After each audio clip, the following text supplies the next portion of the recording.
Yan mga idol, kakapitan natin ngayon ng camera yung ating sakyan. So kasama natin si sir, siya yung magkakabit sa atin. Pupunta natin sa parking, tara, let's go.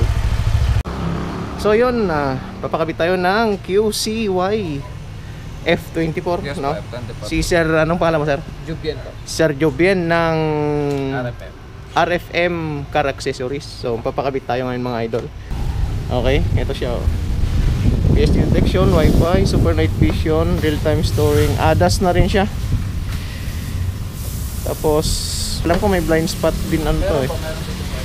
Blind spot detection, BSD. So ayan mga idol na kinakabitan ni Sir. Anong pangalan mo sir ulit? Jubien po. Jobien, Sir Jobien.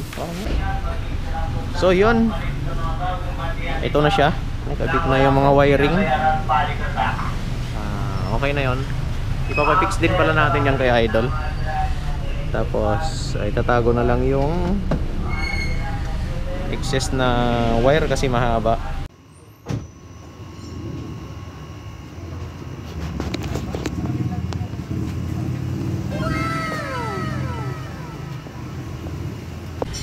So yun nga, demo ni sir, no?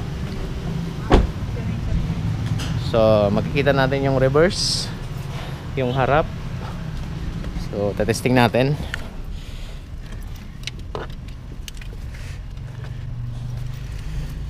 So testing natin ngayon mga idol, no? So kay sir, ilagay natin yung memory card. Ayan, tumutunog siya. Ay sir, pansinin niyo siya. Live na siya. Dito wala siya nagbi-blink kasi hindi pa siya buhay lang siya pero hindi siya hindi pa siya nagre-record. Pag nilagay yung camera, SD card. okay. Yan. Formatting. Ilang gig yan sir? 32 no? 32 gig po. Yes po. Yan sir, indication po na nagbi-blink na siya. Nagre-record na siya. May nagbi-blink na red dyan. Yan, pag isahan na po na-adjust pa po yung camera niyan. Yan. Hindi mo na kailangan palang galawin to. Opo. Tapos swipe lang po. Yan, Para sa dalawahan. Harap, likod. Okay. Yan po yung pinaka full view natin. Yan, swipe lang po. Tapos kung likod lang gusto nyo makita yan po. Okay. Sa kabila po is brightness. Okay. Tingnan nyo po, kaya nakaligit na yung ano, kita pa rin Kaya yung nga eh. niya. Mataas tong ano na itong ganito eh. Yan, ito po yung kuha ng record, yan buo na yan. Hindi po yung dalawa yan? dalawa po. Okay, okay. Yan. Tapos sa pagkaya naman po, sa recording naman po, regardless po kahit sa po nakatutok, lagi po siya sabay. Sample, nakatutok siya sa harap. Pero po yung likod, nag-record pa rin po, lagi po siya sabay. Okay. Tapos kung gusto niyo po salamin lang, pwede pa rin po. Yan po. Salamin lang po siya, pero recording pa rin po siya. Ang tawag lang po sa kanya is off-screen. Okay. Yan po. Ito yun? Apo, ayan po. Pag pinindot niyo po is public. Yan. Ako ba sanay ka sa mag-drive ng salamin lang, yan po. Pwede rin po. Meron medyo pagkaano lang po siya, may pagka-matte lang po yung kulay niya kasi may isa po siyang pin. Okay. Parang screen protector niya po. Depende Okay. po sa inyo kung tatanggalin niya o hindi. Yan po. Siya, kita niya. Apo, kita niya pa po yan yung mga halimbawa sa mabubudol ka naman pag bintangan ka ng biting na red ka kahit hindi naman, may kita po yun dito.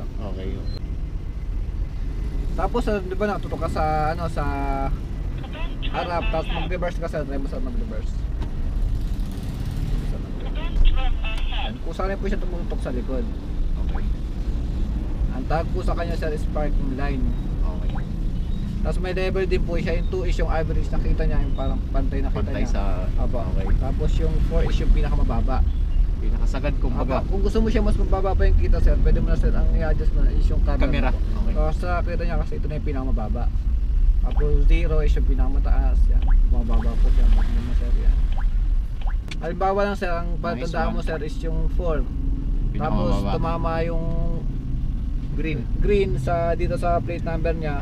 Ibig sabihin malayo pa, pag yellow medyo malapit na, pag pula po stop na. Ganun po siya gamitin. Katulad niyan, nakatutok to. Apo, medyo malayo pa. Halimbawa sir, ang imaginary line natin is ito sir, yung guhit yan na to, yung sa taas ng plate number yan. Pag tumama yung red dyan sir, Malapit na lang yan. malapit na sir yung Dikit red, na. pero medyo malayo. May space pa yan. May space pa. Di pa naman siya dikit na dikit. Pero Pagka sir, sana warning na. in-advise Okay. lang to sir, wag mo na siya gamitin as in pag ano sir, pag wag mo lang muna siya gamitin sir pag di ka pa masyadong pamilyar. Okay. Mag ano ka pa rin sir, Maninibago. mag-suggest ka pa. Kasi ang iba ka sir, ginagamit agad to kahit di pa sila pamilyar, ang iba nakakabangga talaga. ano muna sir, ipamilyar mo muna sir kung ano yung layo niya, kung Yung gaano kaya, kalayo po. kung ano yung kaya niya talaga. Opo, pero pag napamilyar mo na yun sir, kahit yun na po gamitin mo, pwede na yan. Tapos settings tayo sir. Ito sir, dito tayo sa smart driving sir. Sa smart driving po, ito sir yung ADAS, mga pictures na po yan sir. Yung ADAS sir, ito po yung nagsasalta sir, di ba? May narinig ka sa salita. Siya po sir, yan po, bakit mga moving objects sir, siya sabi niya po. Okay. Parang ginawal niya sir ng moving object na malapit sa'yo. Ito yung dagdag sa kanya, no? Kay Opo, features po, F24. ADAS. Tapos ito sir, blind spot detection. Blind spot. Sa blind spot detection sir, bigyan na po ang sample. Sa blind spot detection po, halimbawa, may dumaan sa nakakagip ng camera, tapos nag-stop sa gilid. Magsasend po siya, grid po siya dito, mag-highlights po yung red dyan dito. Yung na may dadaan, Opo, gano'n. ibig sabihin sa may moving object sa gilid mo, na pwede mo tamaan, ganun po. Ganun po yung blind spot detection. Magamit Okay. sa ba, may mga bata or may mga aso na pagkala-gala. No. Magamit po siya sa labo. Okay. Minsan dito siya sa kabila or dito sa ilalim, pag sa likod po. Yun po. Tapos ito sa LCA naman po, line centering assist po. Ano? Line centering assist Line po. centering Yun naman assist. sa di ba yung may nagbabak siya ng red? Oo, yung Yun. kanina. Yun naman po sir is, halimbawa sa dumaan siya, binabak siya po yan. Halimbawa sir, pag green malayo pa, pag blue is medyo malapit na, pag pula po is malapit Yun na na, yun malapit. na, Ayun po, malapit na line centering assist. Line centering assist. Yan po yun sir.